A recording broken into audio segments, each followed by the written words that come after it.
From the Ticats Audio Network, this is Ticats Today with Brayden Neville.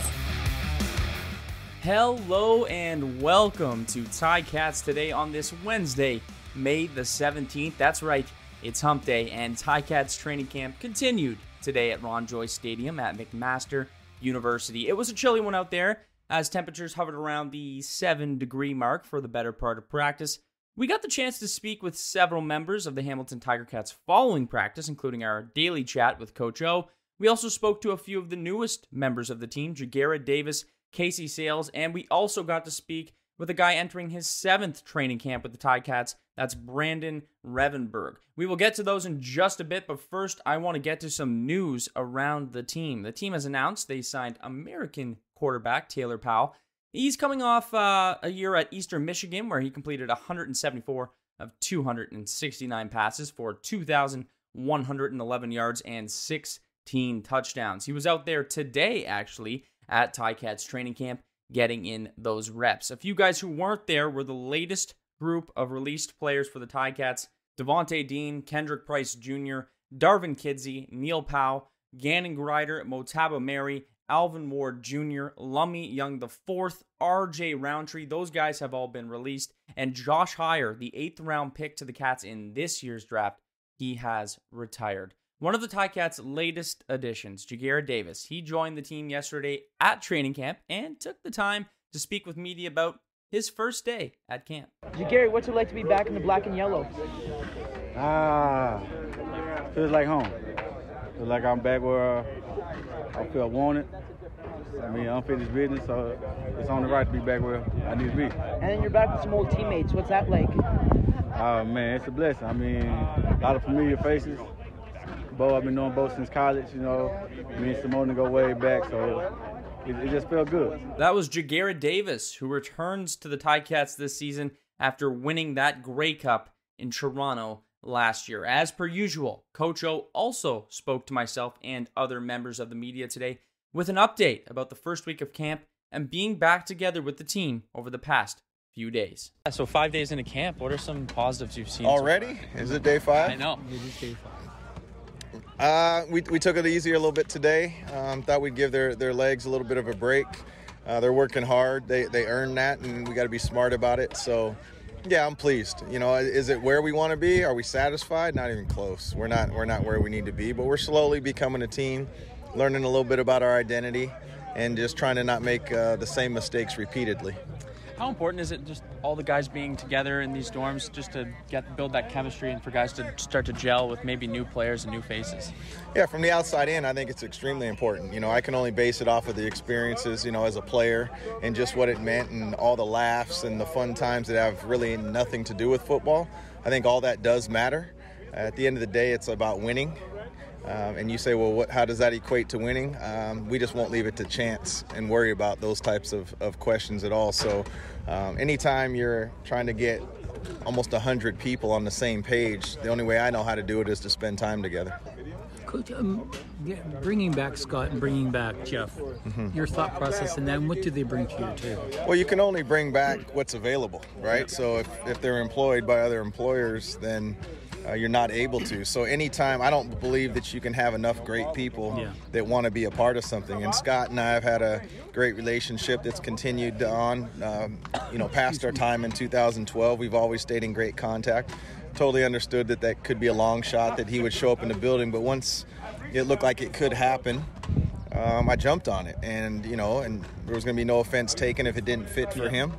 And so it's, he's adding value to value. So we're excited about him being here. And as far as Jeff, once we understood early on that Craig wasn't going to make it back for his own personal reasons and family reasons, Jeff was a natural fit. He understands our environment. He's obviously an outstanding coach in person. And, yeah, that's what we want in this building. So when it comes to Scott and Jeff, you got A people, and you've got obviously outstanding coaches. One of your off-season acquisitions was Butler. Were you looking to make the running back position more physical and more of a downhill guy with him? We just want him to bring his skill set. It wasn't that, it's the player available, right? Okay. So I thought Wes Hills was a downhill back. We thought Don Jackson did a great job of revamping our game and Erlington coming in their spot in it. So we felt like we were adequate at that. We were banged up and had some different O-lines in the past. So when you acquire something, you don't try to force fit it, right? So when he needs to go downhill, he can go downhill. When he needs to make somebody miss, he's able to do that. When he's able to catch the ball out of the backfield on the screen pass, and then his blocking, he doesn't turn anything down. So we just want him to bring that skill set. And so rather than say, well, this is what we want to be, he will be a big part of it. But obviously, it starts up front with our O-line. And bringing back Ed Figueroa figures into that. Absolutely. Yeah. And that's just kind of the way he plays. So we just want him to bring what he brings. And there's going to be if you're watching out here at camp, there's some amazing competition. There's some people that really love football, and it shows. And so looking to see how that unfolds, not just at the tackle position, but across the football team. Do you want your offensive line and your offense to be more physical in 2023, or do you always want to be more physical than maybe they were last year? Was that? I think it's all in how you base it. Do you base that off of how many yards the running back gets? Do you base it off of how many pancakes they get? Do you base it off of broken? I think everybody sets out to be physical. Is that a point of emphasis? Absolutely.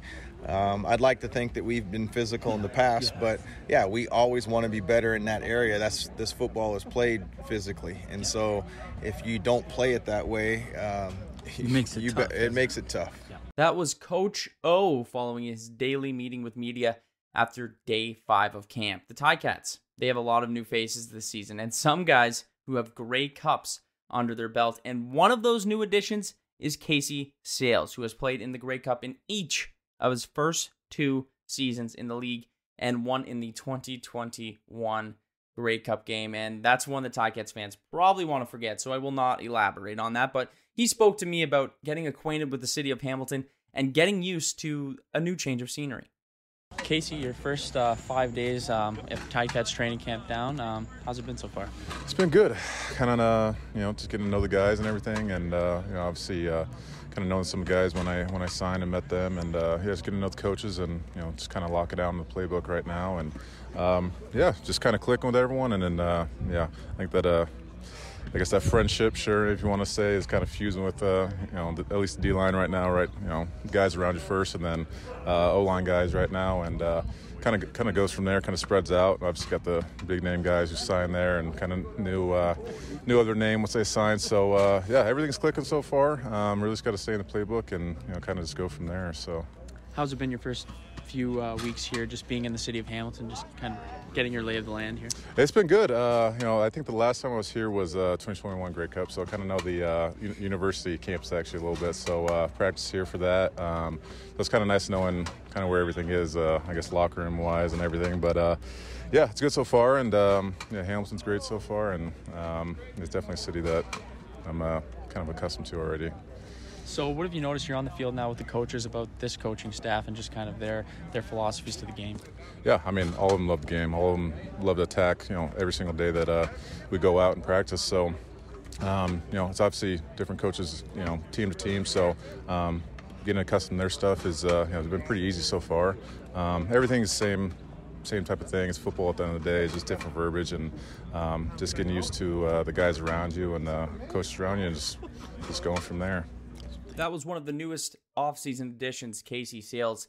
He has looked very strong during this training camp. I've been watching him all throughout camp, and in my opinion, he'll be a gritty addition to the Ticats defense this season. Now, from a player that's entering his first Ticats training camp to a veteran here in Hamilton, and that is Brayden Revenberg, who enters his 7th training camp, and he was fired up, to say the least, to be back out there with the boys. 5 days down now in training camp. You've been here. This is what, your 7th training camp now? Yeah. Yep. So just speak to me a little bit on just getting started here this week. Oh man, we just come in. We bring the energy. The boys are all having a good time. I mean, you're away for 6 months. You come back. Everyone's fired up, picking up where we left off. It's great being back here. Is it nice being back with the boys? You're all kind of in in like, you know, your own dorm areas there? Everyone's been together for the whole week. Just being back with everyone, what's that been like? Yeah, man, it's just like I said, it's just awesome being back. You go away. A lot of these guys go back home all over kind of North America. Some global guys as well, right? And then you all come back just one central location and pick up. You know, you can skip a beat. It's awesome. Now, you're a veteran presence on that O-line, Yep. and it's a very strong O-line heading into this year. Just give me a little bit on what your thoughts are on this year's offensive line and maybe those new additions. Yeah, I mean, we still have a lot of continuity from last year. You know, still have Beard at center now, which he came in a little bit partway through the season. We got Woody at guard. We got a couple of tackles with Kemp and Riley. And then Fig's going to be a great addition. You know, he was lost for a little while because he used to be here, and now he's back home, so it's great to have him back.